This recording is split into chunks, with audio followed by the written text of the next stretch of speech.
اي حد عنده اي حاجه عايز يقولها، انا راجل ديمقراطي بسمع كل الناس واللي في دماغي بعمله.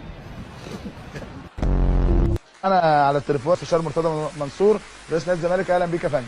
انت بتضحك عليا يا شوبير؟ يعني بتضحك عليا يا شوبير؟ يعني مش على ايه؟ على ايه يا شوبير؟ على ايه؟ على ايه؟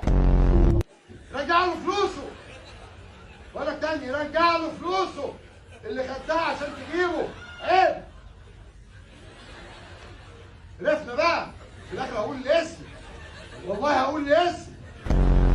تم بفهمك القانون وبقول لك من فضلك بكل ادب واحترام ابعد عن نادي الزمالك. خلاص؟ ورحمه حنان الدريني ابعد عن نادي الزمالك. مين حنان الدريني؟ واحده كده جت في دماغي النهارده بشع. ربنا يستر على البلد. شيرين رجعت لحسام حبيب، يخرب بيت ام شيرين لبيت ام حسام حبيب لبيت ام عمرو اديب. 364 فرد حسن سداد مستحقات اللاعب. رد اقرا كويس. خلصنا لسه واصل في عز الشمس.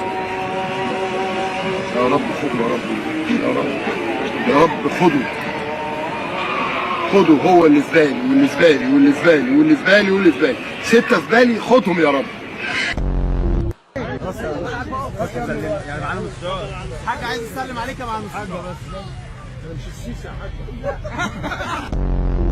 اي حد هقرا خبر ليه انه جاي له عرض 200,000 جنيه على طول. فين جنش 25,000.